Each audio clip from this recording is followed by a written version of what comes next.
Bonjour à tous, je suis ravie de vous accueillir pour cette deuxième édition de Shape the Future. Je suis Isabelle Messina, responsable relations école et marque employeur du pôle France Soprasteria.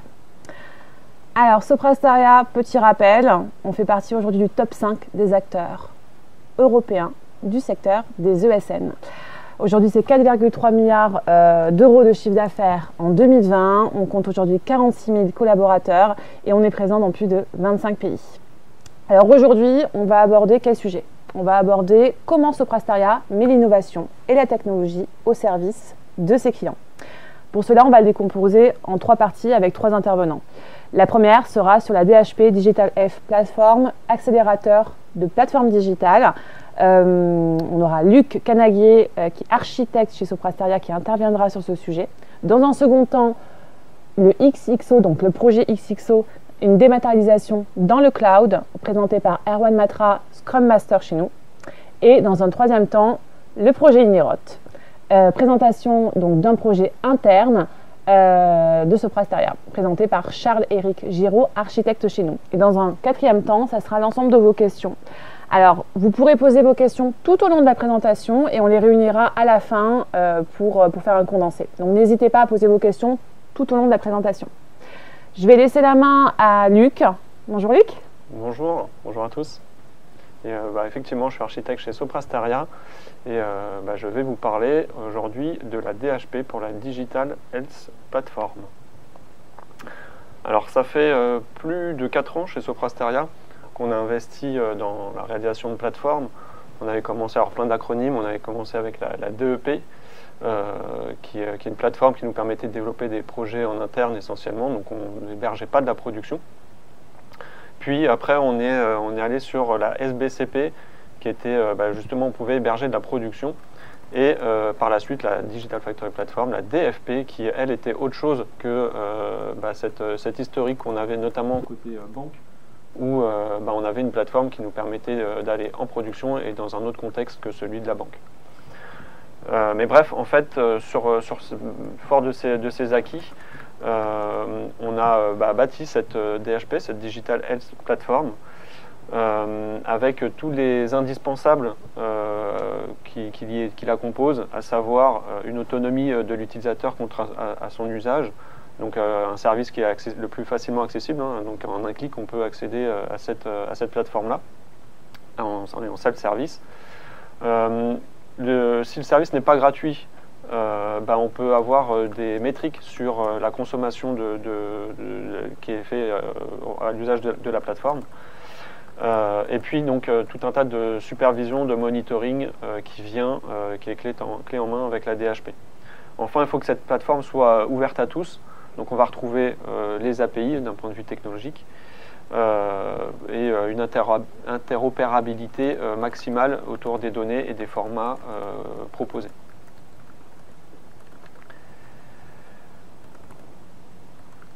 Donc en proposition notre proposition, là, la Digital Health Platform, c'est un consortium en fait avec OVH et Axway.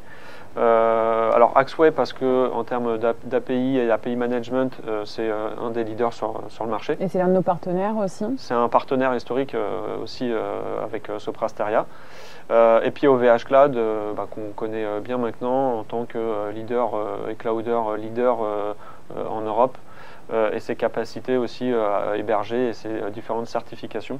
Donc qui est aussi qui fait partie de nos nouveaux partenaires aussi officiels. C'est ça. C'est assez récent.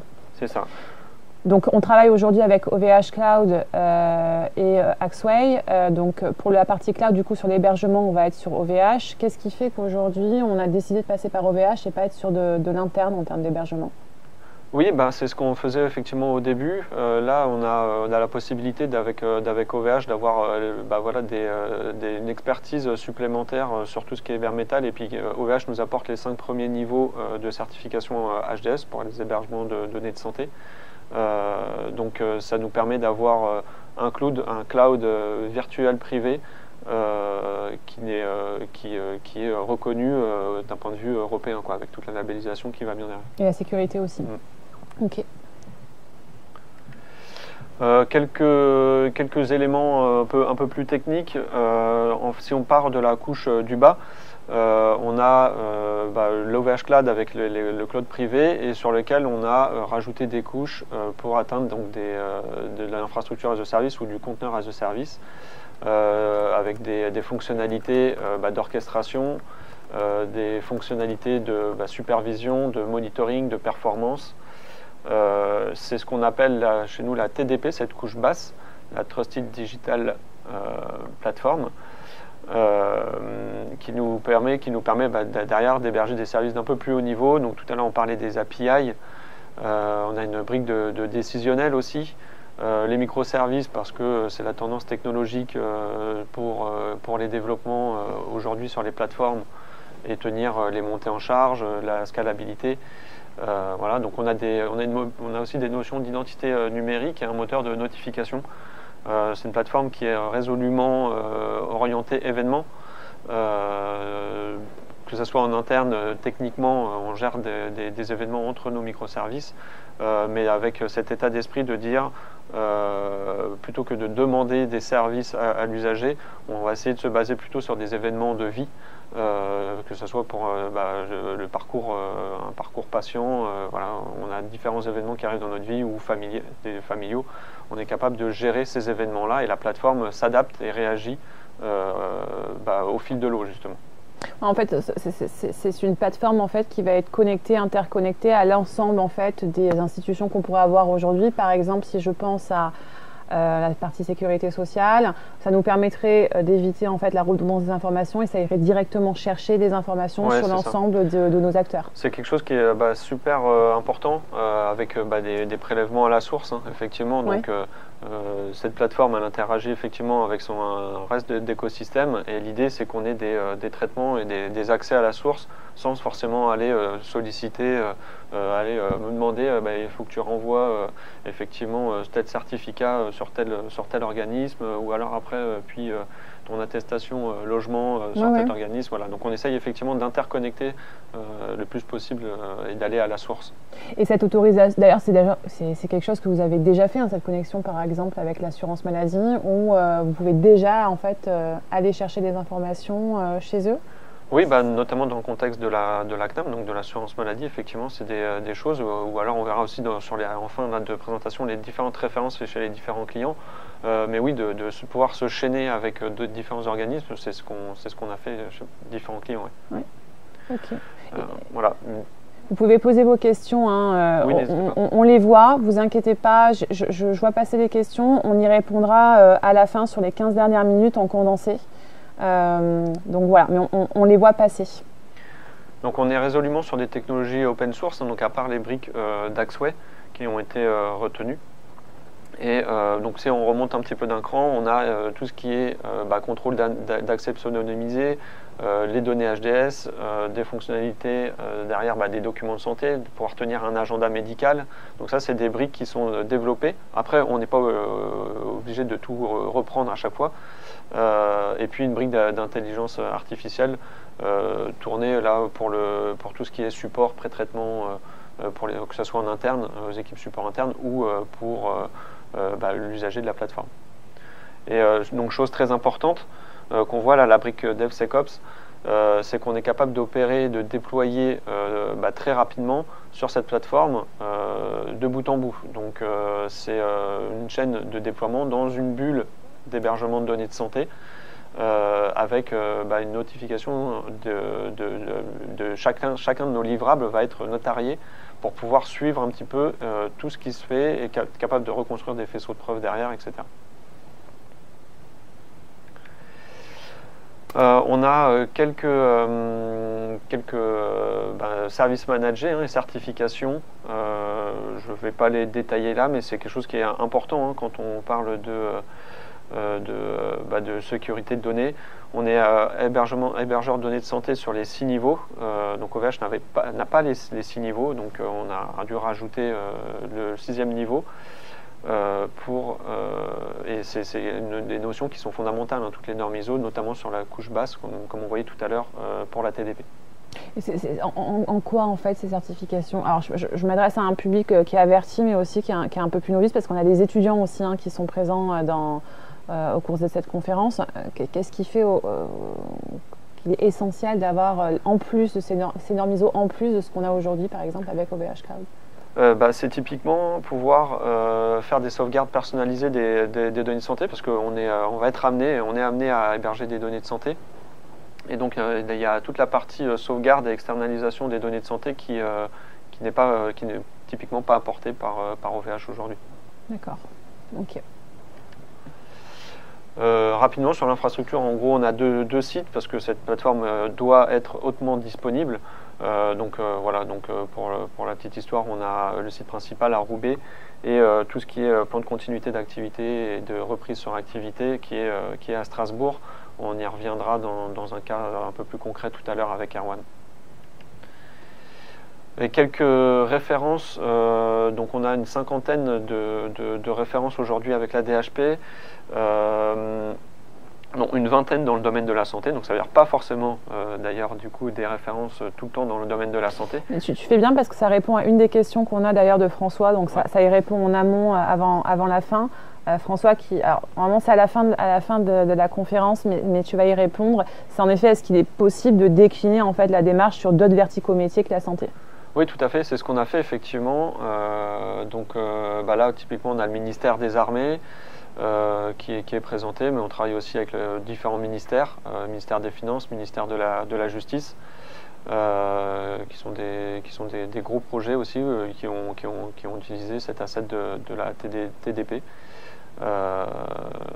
Voilà, donc on a, quel que soit finalement cet écosystème et le client là, qui utilise, c'est vraiment qu'on a des exigences étatiques, c'est ça qui ressort dans le domaine de la santé ou pas, effectivement. Oui. Et le message important aussi, c'est que on montre aussi qu'on a une vraie expérience et un historique là-dedans sur cette sécurisation et qu'on est capable de s'adapter, d'avoir de l'agilité et en fonction de la créativité des clients. Des partenaires et des ingénieurs qui travaillent sur cette plateforme-là, on est capable de s'adapter grâce à cet aspect modulaire de la DHP qui est quand même très pratique. J'ai une question qui me vient à l'esprit, c'est donc là, on part sur une digital plateforme en fait qui serait sous forme de marque blanche. Donc marque blanche, ça veut dire qu'on peut apposer en fait sa société, son institution en fait dessus pour pouvoir l'utiliser. Par rapport aux données en fait qu'on va prendre de l'ensemble de nos partenaires pour les centraliser, si par exemple aujourd'hui on a donc le ministère des Armées plus le ministère de la Santé. Les deux, mettons, vont utiliser tous les deux la plateforme sous cette plateforme-là. Du coup, les données aussi qui seront entre les deux, on pourra les croiser ou pas du tout puisqu'on est sur une, tu vois. Oui, alors les données sont anonymisées et ou pseudonymisées. Donc c'est soumis, oui, effectivement déjà au RGPD, oui. au règlement et au règlement européen. Donc c'est du cas par cas. En fait, la plupart du temps, pour accéder, et on n'a pas les informations, on n'est pas en capacité de récupérer l'identité de la personne. Oui. Par contre, on a une agglomération, on peut faire des recherches peut-être plus statistiques à des fins statistiques, mais sans avoir l'identité des personnes derrière. D'accord. Donc on agrège les données. Mais on n'a pas accès aux identités des personnes et on ne peut pas recroiser des informations confidentielles des armées avec des informations de santé quelconque. Ça, on n'a pas le droit. Ok, merci. Toutes les données sont chiffrées. Ok. Voilà, donc c'était pour conclure sur nos références majeures de notre Digital Health Platform. Super, merci beaucoup Luc. Du coup, je vais laisser la main à Erwan. Bonjour Erwan qui est à distance. Merci Isabelle. Je vais vous présenter un sujet qui va suivre celui de Luc, puisque je vais vous présenter un exemple d'implémentation de ce qu'il a pu vous présenter pour un projet concret mené pour le compte du ministère de la Transition écologique. Donc le but, ça va être de vous présenter les contraintes qu'on a eues pour répondre aux besoins du client sur ce projet, qui nous ont amené à choisir cette solution dans le cloud, accessible via un API manager. Donc, si on commence par voir un peu le contexte du projet, ça se place dans un cadre très général de numérisation de l'ensemble des procédures liées à l'administration, puisque l'État essaye de faire en sorte que l'ensemble de ces procédures soient accessibles via la numérisation sans papier. Et dans ce cadre-là, les demandes d'autorisation d'urbanisme, qui sont donc les demandes que vous pouvez faire pour des demandes de permis de construire, de permis de démolir, vont devoir passer d'un mode quasiment entièrement papier à un mode entièrement numérique. Donc ça va concerner 32 000 communes, environ 1,5 million de demandes annuelles moyennes et plus de 40 services consultés potentiellement pour une seule demande. Donc nous allons commencer par voir le fonctionnement actuel de la gestion des demandes d'autorisation d'urbanisme. Donc là, on voit bien sur le schéma. T'es d'accord qu'on est sur... Ouais, on m'entend? C'est bon. Ouais, là, Juan, en fait, c'est un autre exemple, hein, si on comprend bien, de ce qu'a proposé Luc auparavant, où on était sur le domaine de la santé. Et là, on parle en effet sur le même type de domaine, en effet, de dématérialisation, sur un sujet d'autorisation d'urbanisme auprès principalement des gens comme nous, hein, plutôt, on va dire, là, on est sur du B2C principalement. Tout à fait. Alors ça va être bien sûr des données moins complexes à manipuler puisqu'on n'a pas de données de santé, mais il y a quand même des données nominatives. Oui. Et ça va faire en effet intervenir des particuliers, des entreprises, des ministères, des communes. Comme on peut le voir sur chacune des petites briques bleues ici, ce sont différents acteurs qui vont pouvoir intervenir au fur et à mesure de l'avancement du processus de validation de votre demande d'autorisation d'urbanisme. Et on voit aujourd'hui, avec les petits avis en papier, que c'est quasiment uniquement de l'envoi par la poste de documents ou de vous qui allez directement en mairie déposer votre document. Et donc on voit que ça fait intervenir beaucoup de déplacements de papier qu'on va essayer de résoudre via le schéma qu'on va voir en cible. Donc on retrouve un schéma avec exactement les mêmes acteurs. Donc le pétitionnaire, vous, le guichet unique, ça va être la plupart du temps la mairie de votre commune dans laquelle vous faites votre demande. On va retrouver les centres instructeurs, les contrôles de légalité, qui vont avoir la responsabilité de définir si votre projet il va être validé ou non. Mais ça va également faire intervenir des services consultables des autorités compétentes, qui peuvent être des entreprises, par exemple pour le raccordement au gaz, à l'électricité, ou alors des éléments publics tels que la gestion du risque incendie, par exemple. Et donc l'ensemble de ces acteurs vont maintenant s'échanger les informations par voie informatique, et notamment par un hub principal que l'on voit en haut à droite du schéma, qui s'appelle Plateau. Donc Plateau, ça va être le hub central qui est en fait un ensemble d'API par lequel les différents acteurs vont s'échanger les données. Alors les différents acteurs, ça peut être des éditeurs logiciels qui donc développent des logiciels qui vont amener à être installés pour les centres instructeurs ou pour les guichets uniques. Mais ça peut être également des logiciels de gestion développés par un ministère pour répondre aux besoins spécifiques. Un exemple concret, c'est le ministère de la Culture va avoir un logiciel qui va se connecter à Plateau pour pouvoir donner son avis sur des demandes d'autorisation d'urbanisme qui concernent par exemple des bâtiments historiques. Donc ce qu'on peut voir sur ce schéma, c'est qu'on va avoir un très grand nombre d'acteurs qui vont intervenir dans le processus. Et en plus de cette contrainte de nombre d'acteurs, on va voir que le planning de déploiement était très contraint. Donc voilà un planning simplifié du projet XXAU. Qui contient notamment la plateforme Plateau. Donc on se retrouve en fin 2019 avec la finalisation des études du chantier de standardisation. Donc chantier de standardisation, le but c'était de construire un fonctionnement métier qui allait fonctionner pour l'ensemble des personnes impliquées dans le processus. Puisque forcément quand c'est un processus papier, chacun fait un petit peu à sa façon. Là on va standardiser le fonctionnement numérique. La cible, c'est que à 2022, la solution soit fonctionnelle et embarquée par l'ensemble des partenaires. Ça veut dire qu'en 2 ans, on doit être capable de réaliser l'ensemble des opérations nécessaires à la mise en production. Donc pour réussir ce tour de force avec un grand nombre d'acteurs, on a été obligé de prévoir un développement très rapide, avec notamment un début des expérimentations avec les partenaires, donc les consommateurs de l'API, dès le 3e ou 4e mois de l'année 2020. Donc après les débuts de développement qui ont lieu fin 2019. Également très rapidement, on va se retrouver à faire une première mise en production, donc dès l'été 2020, donc 6 mois après le début des développements, et à embarquer quelques services pilotes qui vont d'ores et déjà commencer à utiliser l'application telle qu'elles le feront quasiment en production en 2022. Et au fur et à mesure que les mises en production se font, le nombre d'acteurs connectés à la production va grandir. De même, au fur et à mesure de l'avancement du développement, les expérimentations, il va y avoir de plus en plus de personnes à se connecter aux expérimentations. Donc on voit qu'on a vraiment un planning où on n'a pas beaucoup le droit à l'erreur et où on doit très rapidement donner des versions disponibles aux consommateurs de l'API.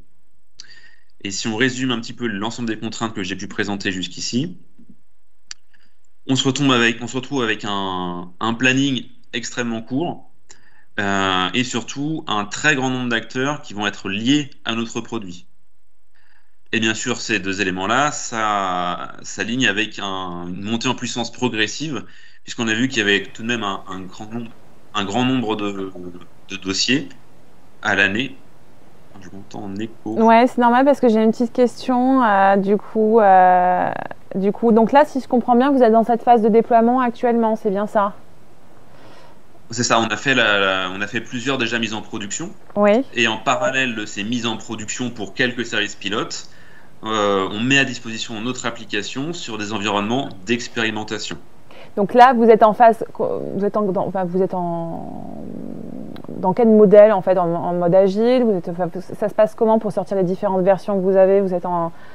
Je rentre un petit peu dans une partie plus de gestion de projet, mais c'est intéressant de savoir en effet que vu le niveau d'urgence dans lequel vous êtes et que vous devez en fait avoir des livrables en fait au fur et à mesure sur différentes versions. Ça se passe comment à ce niveau-là? Tout à fait. Comme on voit, l'ensemble de ces contraintes nous a obligés à faire des choix assez forts. Et donc, une des réponses qu'on a eues pour pallier la rapidité avec la qualité, c'est le choix d'un développement agile pour pouvoir sortir à la fois des versions relativement régulièrement et rapidement, pour pouvoir également intégrer le retour des éditeurs qui se connectaient aux expérimentations rapidement.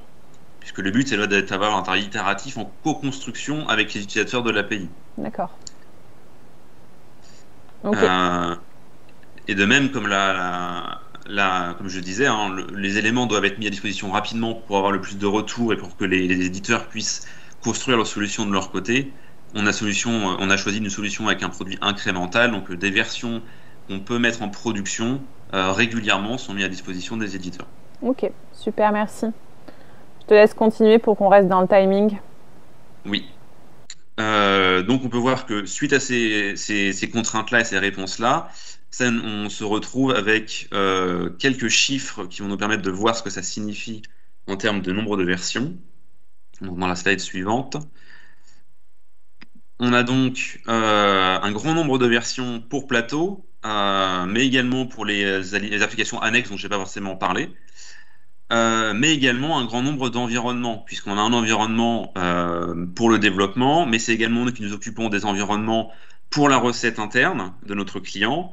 C'est également que nous occupons des environnements pour les déploiements des expérimentations des partenaires, mais c'est également Sopra Steria qui s'occupe de la partie production et pré-production. Donc se retrouve à avoir un grand nombre de déploiements nécessaires, et donc à la fois le besoin d'agilité, il était présent pour le développement, il est également présent pour le déploiement. Ok, et donc du coup en effet, donc tu parlais en effet d'agilité, on est sur des phases de run de combien de temps à chaque fois, plus ou moins? Alors, Enfin, de on a sprint, changé. enfin, ou de Ouais, sprint, hein, on va dire plutôt. ouais. On va dire plutôt. On a commencé avec des sprints de 3 semaines au démarrage du projet parce qu'on avait besoin de versions très rapidement. Une fois qu'on a eu les blocs principaux disponibles et que les éditeurs ont été vraiment embarqués à l'intérieur, on est passé sur des versions tous les 4 mois, tous les 4 semaines, pardon. Toutes les 4 semaines, d'accord. Il y aura d'autres questions en effet à ce sujet, on y répondra à la fin, mais celle-ci en effet, je l'ai remontée parce que j'allais la poser aussi, donc c'est parfait. Je te laisse la main pour les 5 minutes restantes en effet de ta présentation. Donc pour répondre à ces contraintes, nous avons fait le choix de partir sur une architecture cloud, telle que celle qu'a présentée Luc tout à l'heure. Donc je ne vais pas rentrer dans le détail forcément de l'architecture, mais on se retrouve bien sur une architecture basée sur du OVH qui nous fournit le matériel donc en bare metal. Ensuite on rajoute une autre solution Soprasteria donc basée sur OpenStack, OpenShift. Et si je peux reprendre aussi pour le contexte client, pourquoi est-ce qu'on a choisi un hébergement sur OVH, c'est qu'en effet c'est un clouder européen qui est très reconnu, mais c'est surtout un clouder français. Et donc juridiquement, c'est plus facile pour un client qui est un ministère d'accepter que ces données vont être stockées sur le sol français. Donc pour l'intérêt d'avoir cette solution, c'est qu'elle est extrêmement abstraite. Donc on a une stack très abstraite. C'est qu'on va pouvoir mettre en commun l'ensemble des déploiements sur l'ensemble des environnements. Donc on va le voir dans la slide suivante, que on a un mécanisme de déploiement dans lequel je ne rentrerai pas en détail pour la partie technique, mais qui va être commun à l'ensemble des environnements. Donc qu'on soit en développement, qu'on soit en intégration, qu'on soit en qualification interne, en recette client, ou en environnement d'expérimentation ou de production, ça va être exactement la même chaîne de déploiement qui va être utilisée, que ce soit pour les développeurs ou que ce soit pour l'équipe qui s'occupe de l'infogérance de la production. Donc on voit qu'en interne, on est capable de déployer très rapidement, très facilement un grand nombre de versions sur des environnements différents, mais il faut aussi qu'on facilite l'accès à ces API pour les consommateurs de l'API. Donc là, on va voir l'utilisation d'un API Manager. Là, on revoit le schéma qu'on avait tout à l'heure, mais cette fois, il est orienté pour se placer du côté des consommateurs de l'API. Donc on voit qu'il y a un très grand nombre d'acteurs. Ça peut être, donc, comme je disais tout à l'heure, des éditeurs logiciels privés, ça peut être des ministères qui font le développement de leur propre logiciel. Donc on a besoin d'une solution pour embarquer rapidement ces éditeurs sur notre solution. Et on a choisi d'utiliser un API Manager proposé par l'Agence pour l'informatique financière de l'État qui s'appelle PIST. Donc PIST, c'est une plateforme qui va permettre d'accéder à un ensemble, un catalogue d'API, dont Plateau, mais il y a plein d'autres applications qui sont disponibles. Certaines sont disponibles de façon publique, c'est-à-dire que vous, en tant que particulier, vous pouvez y accéder à une certaine partie des informations de ces API. D'autres sont privées, et donc vous allez devoir demander au gestionnaire de l'application un code d'application.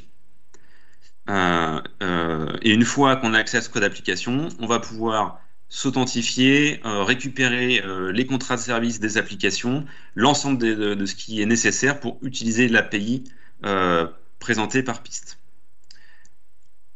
On va voir un exemple de ce que représente un appel à Plateau via PIST. Donc c'est de l'ultra classique. On va avoir une application, ici on a choisi Citadel, qui est une application qui sert de recueil de données statistiques, qui va faire des échanges d'authentification avec PIST via un protocole OAuth. Et une fois que ces échanges sont faits, PIST va donner accès à l'API Plateau, et Plateau aura l'ensemble des informations qui va permettre d'identifier l'acteur qui a appelé sans qu'il y ait de contact direct, ce qui permet d'ajouter une protection à l'API. Et justement, tu parles de protection à l'API. Du coup, en termes de sécurité des données, puisqu'on est là sur les sujets de l'urbanisme, mais tout ce qui est sujet donc, ministériel, ça se passe comment justement au niveau de cette sécurité-là ? Alors, c'est un sujet assez complexe. On a un protocole de sécurité à la fois donc, au niveau PIST qui permet de garantir l'accès à seulement certaines API, donc à certaines données. Et en plus, on a un mécanisme interne à Plateau qui va permettre de valider que les API ne laissent l'accès aux données qu'aux personnes autorisées. Donc en fait, ils ont des habilitations de secret défense ou pas, ces personnes, ou pas du tout? Non, pas pour ce genre de données. Oui, pour ces données-là, on n'est pas sur de la donnée, j'entends. Ok, je te laisse la fin parce on est sur la fin de ta présentation. Du coup, je te laisse rapidement conclure. Donc pour conclure, Piste, l'intérêt pour un éditeur, c'est qu'on va se retrouver avec une API vraiment facile d'accès sans que les applications derrière aient besoin de s'occuper de la connexion. Et du côté Plateau, du côté API, ça nous garantit une authentification simple et une protection supplémentaire, avec notamment un antivirus et des protections anti-DDoS. Ok, super, je te remercie. Merci Erwan. Alors on voit tous vos questions défiler, on les met de côté, on y répond juste après la troisième présentation de Charles-Éric Giraud, qui est architecte chez Soprasteria. Voilà, il y a quelques questions des fois que je prends sur le moment parce que j'allais les poser, donc on est connectés tous ensemble pour le coup sur certaines questions, et les autres j'y répondrai, je les poserai à la fin. Je te laisse la main, Charles-Éric. Bonjour. Bonjour Isabelle, merci beaucoup. Donc Charles-Éric, je suis architecte pour le Vertical Bank.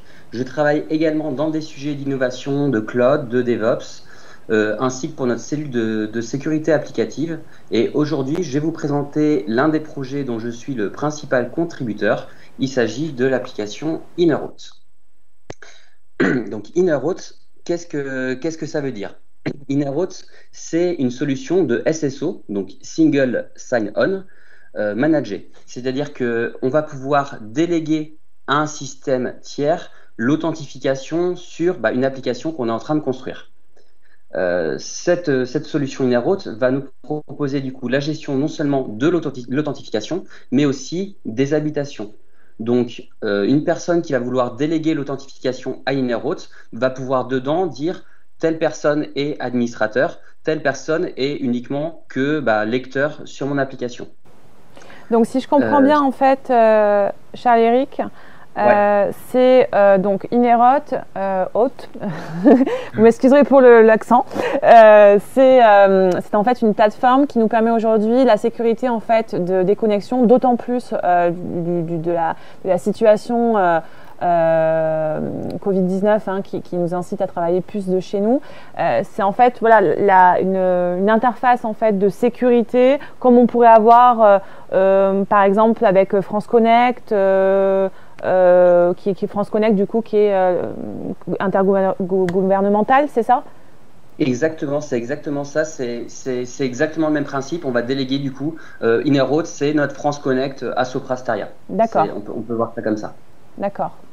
Pas que l'interne, enfin c'est de l'interne, mais on peut se connecter à la fois sur l'interne, mais aussi via… C'est disponible de partout, c'est sur Internet, on peut s'y connecter. Alors c'est réservé à une population Soprasteria en termes d'utilisation, mais c'est disponible autant de l'intérieur du groupe que de l'extérieur du groupe. D'accord, donc là on est sur un projet maison. On est sur un projet maison. Alors c'est un projet maison, mais on va intégrer des briques, et notamment Keycloak que j'ai marqué, donc en version 13.01, la toute dernière version. On intègre Keycloak et du coup on va gérer les sujets de haute disponibilité directement pour l'utilisateur final. Donc un utilisateur final n'aura rien à se gérer, il aura juste à se connecter sur la plateforme InnerRoute, enregistrer son application pour pouvoir la connecter avec notre système, et derrière n'importe quel utilisateur qui voudra se connecter sur l'application qui a été connectée va utiliser InnerRoute, va se connecter du coup une fois sur ce système, et si demain l'utilisateur souhaite se connecter à une autre application qui est connectée aussi à InnerRoute, automatiquement il sera authentifié de manière transparente. Ok, merci. Si vous avez des questions pour les personnes qui nous regardent, n'hésitez pas à les poser. Voilà. Du coup, alors, il y a une question qui est intéressante, je vais la poser dès maintenant. Du coup, oui. InnerRoute s'interface avec Piste? Alors non, non, Innerroots ne s'interface pas avec Piste. Alors c'était pas, enfin on n'a pas eu, à mener cette réflexion. Alors je vais le montrer un petit peu dans la suite de la présentation avec quel type de projet on les intègre en général. Tout n'est pas forcément intégré à l'heure actuelle avec Innerroots. Super, merci. Alors donc Innerroots, donc une solution créée en 2016. Au départ, c'était un simple petit Docker Compose, et puis ça a pris de l'ampleur, et maintenant notre solution est hébergée en haute disponibilité sur un cluster OpenShift, lui-même installé sur plusieurs zones de disponibilité sur AWS. Donc on a vraiment un environnement très, très haute dispo.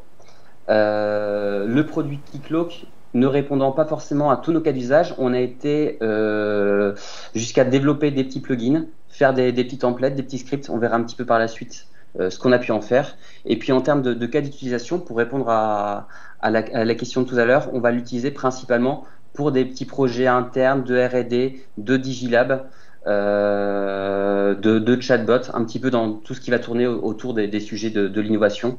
Voilà, en général, c'est le cas d'usage qu'on en fait.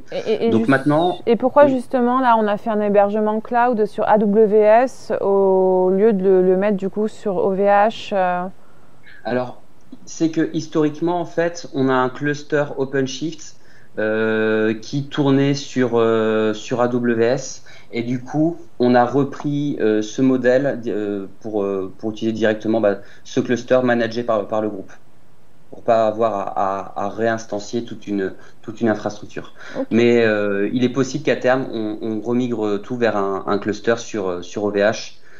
C'est pas encore dans la roadmap, mais c'est quelque chose qu'on a en ligne de mire. Ouais, c'est plus quelque chose en effet là, le fait qu'on a repris historiquement ce qu'on faisait, mais c'est pas définitif quoi. Non. De toute façon, c'est une solution, on le reverra, mais qui bouge beaucoup. On peut proposer énormément de choses. On le reverra un petit peu dans la partie bilan que j'ai fait de ce projet. Okay. Donc oui, donc actuellement, voilà, donc utilisé par surtout des petits projets comme ça internes de R&D. Donc maintenant, on va voir un petit peu ensemble les fonctionnalités qu'on attendait de notre solution Innerroots. Donc on a voulu mettre en évidence trois cas d'usage principaux.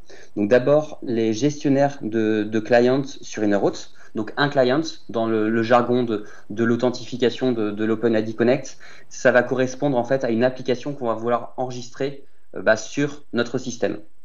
Donc un gestionnaire finalement de client va pouvoir paramétrer la configuration de son application dans le produit Innerroots, va pouvoir gérer les rôles qu'il va attribuer aux utilisateurs. Donc ça, c'est le premier cas d'usage.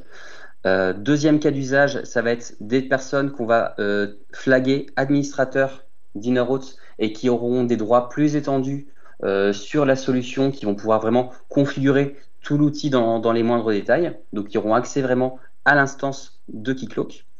Et puis, troisième type de population, ça va être les utilisateurs finaux, donc les utilisateurs Soprasteria, qui vont être consommateurs de l'application Innerroots. Donc, par exemple, ils vont chercher à se connecter sur un chatbot, sur une application dans le Digilab. L'application va leur dire vous n'êtes pas connecté, veuillez vous authentifier. L'écran Innerroots va s'afficher, comme quand on choisit de dire je me connecte avec Google, je me connecte avec France Connect. Là, sur l'application, on aura je me connecte avec Innerroots, on clique. On a automatiquement la page de connexion Innerroots. Une fois qu'on est authentifié, on revient sur l'application et on est connecté à l'application initiale. Dernière petite précision, Innerroots ne va pas stocker de mot de passe dans sa base de données interne. L'authentification en fait sur Innerroots va être déléguée, c'est peut-être la petite flèche que vous voyez sur le haut du schéma, va être déléguée à notre annuaire interne directement via des mécanismes OpenID Connect. Donc maintenant, je vais vous présenter le type d'activité qu'on peut avoir sur ce type de projet un peu spécial, où finalement on n'est pas réellement dans le développement, mais vraiment dans l'intégration d'une brique déjà existante. Donc, comme on le disait, on utilise Keycloak. C'est un outil qui est open source, qui est propulsé par la communauté Red Hat. Et du coup, on est surtout amené à faire des sujets de plugins et des sujets autour du DevOps plus que le côté création du produit Keycloak. Alors, ça nous est arrivé de participer au développement de Keycloak. On a pu faire des merge requests par rapport à des features. Et justement, tu parles de Keycloak, mais alors je reprends une question en effet parce qu'elle permet aussi de comprendre la suite. Quelle est la valeur ajoutée justement de l'offre Inerhot par rapport à un simple Keycloak? C'est la question d'Hélène. D'accord. Très bonne question. Alors, et je te dis la suite parce que ça te permettra de compléter la réponse. Est-ce que vous avez réfléchi à d'autres alternatives que le produit Keycloak du coup? Et voilà. Et l'autre troisième question, je la poserai à la fin. D'accord. Alors, la valeur ajoutée, en fait, c'est que Keycloak, d'office, est surtout un outil qui va être réservé à un public d'administration. Donc, on va avoir vraiment que l'administrateur du produit qui va pouvoir créer les comptes pour connecter des applications derrière. Nous, ce qu'on a voulu faire avec Inerhot, c'est pouvoir l'ouvrir beaucoup plus. Et donc, c'est pour ça qu'on a développé des plugins pour offrir des fonctionnalités supplémentaires à des utilisateurs classiques. Donc, la faculté de pouvoir gérer, donc là, c'est ce que j'indique justement dans ce slide-là, de pouvoir gérer de manière fine des clients OpenID Connect, justement par les propriétaires eux-mêmes. Les fameux gestionnaires que vous avez dans la slide précédente vont être propriétaires de ces clés d'API qui vont être construites dans Inerhot, et du coup vont pouvoir administrer directement leurs clients sans avoir besoin de demander à un administrateur de le faire pour eux. Donc ça c'est vraiment une première plus-value d'Inerhot. Une deuxième, c'est de se dire, en fait, on a déjà un Keycloak qui est instancié pour nous, qui est managé, qui est supervisé, qui est monitoré et qui est vraiment toujours dispo. Et du coup, un projet qui veut partir, qui veut faire de l'authentification et de l'OpenID Connect avec du Keycloak, va préférablement utiliser Inerhot parce qu'il aura beaucoup moins de choses à gérer. C'est vraiment le côté, on va déléguer cette partie-là finalement à une équipe qui s'occupe déjà très bien de ça, en l'occurrence Inerhot. Et donc du coup...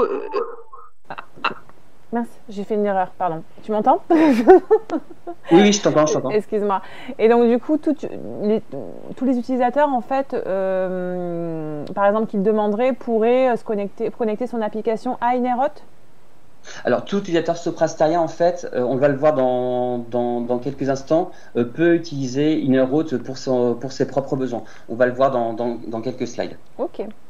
Et par rapport aussi pour répondre à la question par rapport aux alternatives qu'on aurait pu étudier, donc on avait regardé un petit peu du côté de Ori Hydra, donc qui est une solution beaucoup plus légère, et Glue, mais vraiment Keycloak, c'était vraiment la solution qui répondait le plus à nos besoins en termes d'IHM et de facilité de déploiement sur nos environnements. D'accord, je te remercie. Je te laisse en effet avancer parce qu'il te reste 5 minutes, donc ouais, ça nous permet d'avancer. Par rapport au plugin du coup qu'on a été amené à faire, donc comme je vous le disais, la gestion fine des clients par les propriétaires eux-mêmes, la possibilité de restreindre l'authentification sur une application et là directement depuis notre SSO. Donc pour faire le pendant avec France Connect, ça serait, imaginons qu'on délègue l'authentification à France Connect, c'est France Connect qui nous dirait vous n'avez pas le droit de vous connecter, par exemple, au site des impôts ou au site de l'assurance maladie. Ça sera directement géré depuis le SSO, le fait de bloquer la connexion. Et donc ça nécessite un petit plugin. Et puis voilà, on a développé aussi un petit thème en plus. Le fait de développer ces plugins et de restreindre les droits utilisateurs, ça nous a un peu rendu plus complexe la configuration de ces clés d'API dans Keycloak. Et pour cela, du coup, nous avons développé un script shell qui va automatiser la création de ce client en respectant les bonnes pratiques. Et du coup, en évitant l'erreur humaine. Dans du coup cette slide, on va voir un petit peu les captures d'écran de notre application Inerhot. Donc on voit la page de connexion. L'utilisateur va pouvoir choisir avec quel provider il s'authentifie. La deuxième petite capture d'écran sur la droite, donc anonymisée, on va voir la liste des clients, donc des clés d'API. Donc on voit que là j'en avais 5 et donc on va pouvoir éditer le client pour modifier les différentes propriétés. Donc par exemple là dans l'écran en bas à gauche, J'ai ouvert l'édition du client et je me suis mis là sur la page de création, de modification de rôles associés à ce client. Et puis sur la troisième capture d'écran, c'était vraiment pour mettre en évidence comment on va associer un rôle à un utilisateur. Donc là, je suis toujours avec mon compte Charles-Éric Giraud. Je me suis mis sur un utilisateur et je regarde les droits qu'il a. Et là, pour le coup, j'ai affecté le rôle honneur à l'utilisateur que j'ai masqué sur cette page. On va reprendre un petit peu le type d'activité qu'on peut avoir sur ce type de projet, et notamment ça répondra à ta question, Isabelle, de tout à l'heure sur le processus pour demander un nouveau client dans l'application. Donc justement, on voulait faire en sorte que ça soit le plus fluide possible et le plus automatisé possible. Donc pour cela, on a développé un formulaire Microsoft qui va demander un certain nombre de champs, donc le nom du projet, le client ID, donc la clé d'enregistrement si vous voulez, pour avoir un nom préférentiel, l'urgence de la demande, et dès que l'utilisateur va soumettre son formulaire, toute l'équipe Innerhaute aura une notification dans Teams. On a utilisé le processus Microsoft Flux pour faire cela. Et du coup, toute l'équipe est notifiée et automatiquement, nous, on voit la notif et on va lancer le script pour créer le client, ce qui va bien. Donc, dernier petit point sur les types d'activités. Donc, je vous ai parlé un petit peu de DevOps là, qui était un des sujets qu'on faisait beaucoup dans ce projet. Pour revenir du coup sur les aspects de DevOps, on utilise notre fameuse chaîne interne proposée par la Digital Enablement Platform, donc la DEP dont a parlé Luc tout à l'heure. Donc là, j'ai mis une petite capture d'écran du pipeline de construction de notre produit qui est créé à chaque fois qu'on fait une modification. À savoir que tous ces traitements-là que vous voyez, je n'ai pas eu à les paramétrer, c'est directement la DEP qui m'a proposé ce template par défaut. Donc, j'ai rien eu à faire. Dernière petite chose, sur ce type de projet, on a également... je vois une petite question, Isabelle. Ouais, c'est moi. C'est moi. J'interviens. Non, j'avais une petite question, mais qui remontait aussi d'autres personnes, donc ça permet de. D'accord. Je la remonte maintenant. C'est une question d'Hélène. Avec toutes ces données sur ces plateformes, si on les croise, est-ce qu'il serait possible du coup de les tourner vers un projet assurance, par exemple, ou est-ce que même c'est en projet d'ailleurs de le faire? Alors, Innerhaute, c'est vraiment agnostique du type de... Enfin, il n'y a pas de domaine métier derrière. L'idée d'Innerhaute, c'est l'authentification. Donc, il y a pas de... Enfin, on peut le relier à n'importe quel type de projet. On peut le relier à des projets d'assurance ou autres. Je ne sais pas si ça répond à la question. Non, je pense que ce que voulait dire sûrement Hélène, c'est est-ce que c'est un projet... Donc, nous, on est sur un projet interne, hein, Hélène. Donc, c'est vraiment interne Soprasteria. La question, ça serait plus, est-ce que c'est quelque chose qu'on pourrait en effet déplacer aujourd'hui dans d'autres sociétés Tout à fait, oui. Je pense que c'est plutôt comme ça que souhaitait le tourner Hélène. D'autres sociétés en fait utilisent Keycloak. Alors ne l'appellent pas Innerhaute chez eux, mais d'autres sociétés avec qui on travaille ont également Innerhaute dans leur groupe, managé, j'imagine, de façon relativement similaire. Et voilà, ça reste un produit très connu, très utilisé. Ok, merci. Je te laisse finir du coup. Ouais, je conclue rapidement. Donc dernier type d'activité qu'on peut avoir sur un projet comme ça. Donc ça a été là par exemple d'automatiser un processus de sauvegarde quotidien. Et là pour le coup dans un bucket S3 comme je vous le disais, dans un écosystème AWS. Bien sûr, si on migre sur OVH, on verra pour le faire différemment. Donc cette liste n'est pas exhaustive, mais c'est juste pour avoir une idée des types d'activités qu'on peut faire sur un projet de la sorte. Au niveau du bilan de ce projet qui évolue encore aujourd'hui, c'est vraiment un projet qui est très agréable, où on a vraiment l'attitude d'innover. On travaille dans les règles de l'art, donc ça c'est vraiment très très sympathique. C'est un produit, une offre qui est en constante évolution, autant au niveau des mises à jour de Keycloak du produit que des fonctionnalités qu'on va développer au niveau de petits plugins. Et puis, bon, on utilise un écosystème moderne, Cloud, d'orchestration de conteneurs. Et ça, c'est très appréciable. C'est très agréable de travailler de cette façon-là. Merci beaucoup de votre attention. C'est tout pour moi. Je te remercie beaucoup, Charles-Éric. Je rebondis du coup, puisqu'on est sur ton sujet. On a une question en effet sur quels sont les protocoles OpenID Connect justement pour ce projet. Alors, les protocoles supportés en termes d'authentification, on supporte OpenID Connect et SAML pour l'authentification sur la plateforme. Après, on peut imaginer les étendre à d'autres choses via plugin toujours. C'est un produit qui est vraiment hautement extensible. D'accord.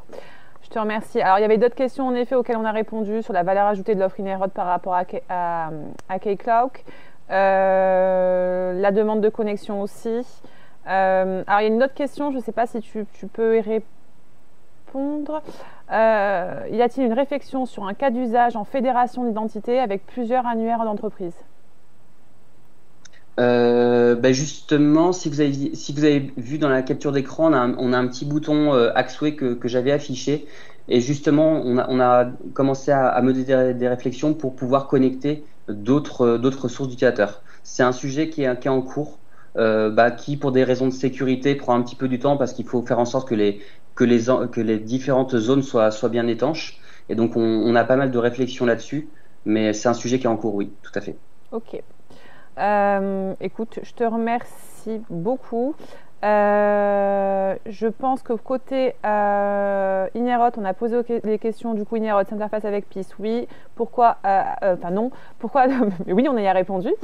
Pourquoi AWS plutôt qu'OVH, on y a répondu aussi. Les données sont sous quel format? JSON, je ne sais pas si je le prononce bien. Je prononce bien ou pas, Luc? Ouais, JSON. Ouais, JSON. XML, etc. Ça, c'est une question aussi. Alors, je pense que du coup, c'est peut-être pas forcément pour. C'est pour Charles-Éric, non? C'est pour. Ou non, peut-être pour Erwan, je dirais. Erwan ou moi, je pense. Erwan? Du coup, c'est de l'API ultra classique, format JSON. Ok. Et de manière générale, en fait, on est pour la partie échange de données, on est sur des formats FHIR dans le domaine de la santé, que ce soit le XML ou du JSON, encore une fois. D'accord. Ok. Merci. Alors là, c'était plus une question côté Erwan. Pouvez-vous nous en dire plus sur les modèles de représentation de données pour réaliser de l'agrégation, entre autres, lorsque cela est autorisé? Alors, Erwan ou moi, je ne sais pas. Là, pour le coup, à ce moment-là, c'était... Pardon? C'était pour Erwan, hein, c'est bien ça. Alors après, je ne sais pas exactement ce que contient la question, mais d'un point de vue utilisation externe, donc pour un prestataire externe, comme je disais, ça va être juste de la récupération par API, donc en JSON. Donc il n'y a pas de mécanisme d'agrégation intégré à notre solution, c'est aux partenaires, aux consommateurs de faire le travail. Il n'y a pas de mécanisme interne à l'application. Et tout à l'heure, je parlais effectivement d'agrégat de mon côté et de fait de données anonymisées. Ça dépend de l'usage de la donnée qu'on va faire derrière. Nous, on a des modèles en étoile classiques du BI.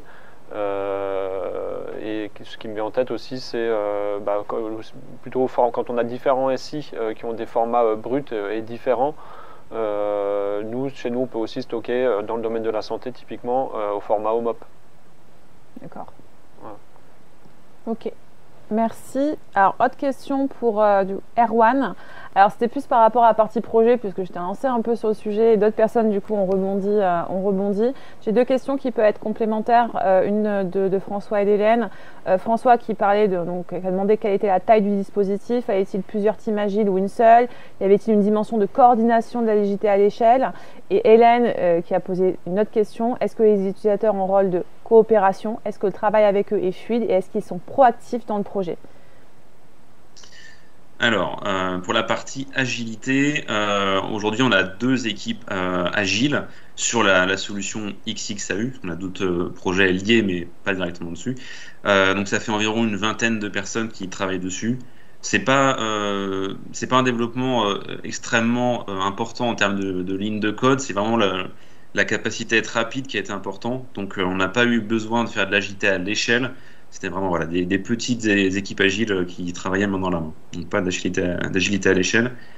Et pour la deuxième question, pour le travail avec les consommateurs de l'API, du coup, l'utilisateur, on ne travaille pas directement en lien avec eux. Donc c'est le client qui va faire l'interface avec les clients de l'API. Nous, on s'occupe de fournir la documentation nécessaire à l'utilisation de l'API. Donc ça passe bien sûr par les contrats de service et les documentations techniques. Et on va reprendre les retours utilisateurs que nous remonte le client pour faire évoluer la solution en fonction de leur retour. Et donc ça répond à une autre question. Étant donné le grand nombre d'acteurs consommateurs, est-ce que les échanges entre eux et les équipes de réalisation prennent une part importante de temps aux développeurs? Oui, donc comme je disais, on n'est pas en lien direct avec eux, donc non. C'est le client qui porte la majorité du temps d'échange avec les consommateurs. Et le rythme de la mise à disposition des versions de plateau étant élevé, comment l'ensemble des consommateurs de l'API arrivent à suivre le rythme? Alors, ils y arrivent plus ou moins. L'intérêt, c'est qu'en utilisant Piste, on leur donne toujours accès à plusieurs versions de l'API. Et donc, il y a une version d'API qui va être mise sur le long terme et d'autres versions d'API qui vont être mises à jour régulièrement. Donc, on a deux environnements d'expérimentation. Et donc, les éditeurs qui ont besoin d'aller très très vite, qui sont en capacité d'aller très très vite, vont se connecter à l'environnement qui est mis à jour régulièrement. Et les éditeurs qui ont besoin de temps plus long vont se connecter à l'expérimentation sur le plus long terme. Et même en production, on va se retrouver avec deux versions qui fonctionnent en parallèle de l'API pour que les éditeurs aient un peu plus de temps et plus de temps que nous, on met de temps à déployer une version. Ok, merci.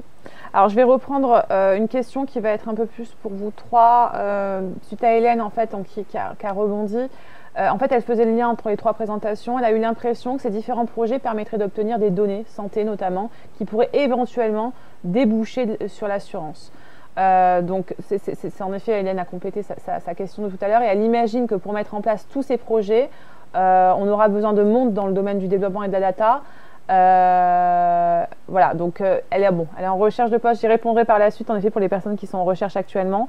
Je vais vous donner des tips à ce niveau-là, mais voilà, c'était pour compléter sa question. J'ai une question aussi de Jérémy, qui vous remercie d'ailleurs pour les trois présentations. Est-ce qu'on peut imaginer ajouter une brique de traitement de données, machine learning par exemple, dans l'ensemble de ces projets? Est-ce que cela doit provenir d'un besoin client? Voilà. Alors Luc, peut-être? Oui, je peux essayer de répondre. Alors, sur la première question, c'est-à-dire des profils data, c'est ça? Oui. Alors oui, excellente question. En fait, on a une autre plateforme, et peut-être je vais faire le lien avec, je crois, la deuxième question qui est peut-être liée sur le machine learning. Totalement. Alors, sur les profils data, en fait, on a une team data. Là, typiquement, sur un projet sur lequel je travaille, on intègre à la plateforme de la DHP des fonctionnalités data visualisation à des fins en fait comme on le disait tout à l'heure, d'agrégation et de représentation de la donnée, de mise en valeur de la donnée avec différents outils, que ce soit du Digdash ou du Power BI, à partir des données agrégées et anonymisées. Typiquement, on peut imaginer, dans le cas d'usage que j'ai en tête, c'est que des laboratoires souhaitent avoir des statistiques ou des informations pour leurs travaux. Et à ce moment-là, effectivement, on travaille avec des gens de la data. Sur l'aspect machine learning, ce que je dirais, c'est de manière générale sur l'intelligence artificielle et son adhérence avec cette plateforme. Alors chez Soprasteria, on a un autre asset qui s'appelle notamment Inerdata, une autre plateforme qui est vraiment très orientée intelligence artificielle. Et effectivement, on est en train de créer des ponts avec Inerdata et la DHP, effectivement, avec là des algorithmes de machine learning. Alors du coup, moi je ne suis pas compétent dans cette partie-là, mais je sais que nos équipes Inerdata et tout ce qui est intelligence artificielle sont dans la roadmap de la DHP pour intégrer ces fonctionnalités-là. D'accord. Ok, merci. Je pense que si Erwan et Charles, vous avez à compléter, sinon je continue sur d'autres questions. C'est bon pour vous? Non, c'est bon pour moi. Ok, merci. Ok. Je reviens juste sur Inerot, une dernière question pour Charles. Donc pas d'objectif particulier de transformer Inerot en offre catalogue pour des clients. C'est un sujet de réflexion. C'est pareil, on l'a pas mal évoqué entre nous pour se dire, bah voilà, on essaie de faire une offre pré-packagée qui serait installable un petit peu partout. C'est un sujet de réflexion qu'on mène. Pour l'instant, on n'a pas forcément encore tranché cette. Ouais, cette question. Voilà, ouais, cette j'entends. question. En tout cas, c'est pas fermé comme piste. C'est pas fermé, non, c'est un sujet de réflexion qu'on mène et on se dit qu'en effet, ça peut être une utilité, ça peut être une offre de service qu'on peut proposer à quelqu'un. J'entends. Ok. Merci Charles. Donc, autre question pour Luc. Alors même, je serais capable de répondre à cette question. Parce que j'ai été attentive à plusieurs reprises. Je t'avais posé la question d'ailleurs une fois. Comment réussissez-vous à vous démarquer des autres plateformes? Il doit déjà en avoir qui existent. Quelle place occupe l'IA dans ce projet? Et l'IA, en effet, a une place puisqu'il y avait une petite brique IA d'ailleurs à un moment donné. Oui, effectivement. Alors, je vais commencer par la fin. La brique IA, effectivement, j'ai parlé un petit peu du chatbot pour des fonctions support, mais on a aussi l'IA qui peut être utilisée pour autre chose, notamment tout ce qui est OCR, donc reconnaissance d'écriture. Par exemple, si on a comme information, comme donnée d'entrée un document scanné, on est capable aussi d'avoir une fonctionnalité d'OCR et d'IA derrière pour analyser le contenu et l'intégrer avec des informations exploitables derrière. Donc voilà, c'est la brique IA. J'ai perdu la première question. Alors, la première question... Ah oui, c'est comment se démarquer. Oui. Effectivement, oui, il y a d'autres plateformes, c'est sûr.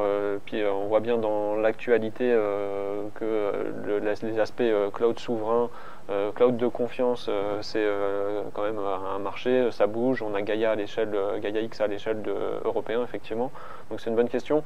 Chez Soprasteria, en fait, c'est comme j'en introduisais, on était en introduction, on a une forte expertise déjà avec, parce qu'on est ces trois leaders sur le marché, donc Soprasteria, Axway et OVH.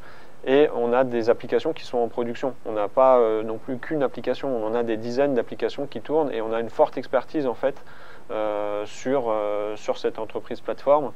Voilà, on est les pionniers sur les conteneurs. Donc je dirais que c'est ça principalement nos atouts par rapport à la concurrence. D'accord. Est-ce que les interfaces utilisateurs font partie de la DHP?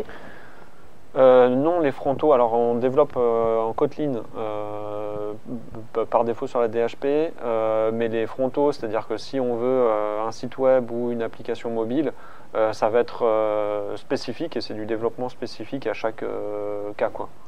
Et comment sont développés les microservices?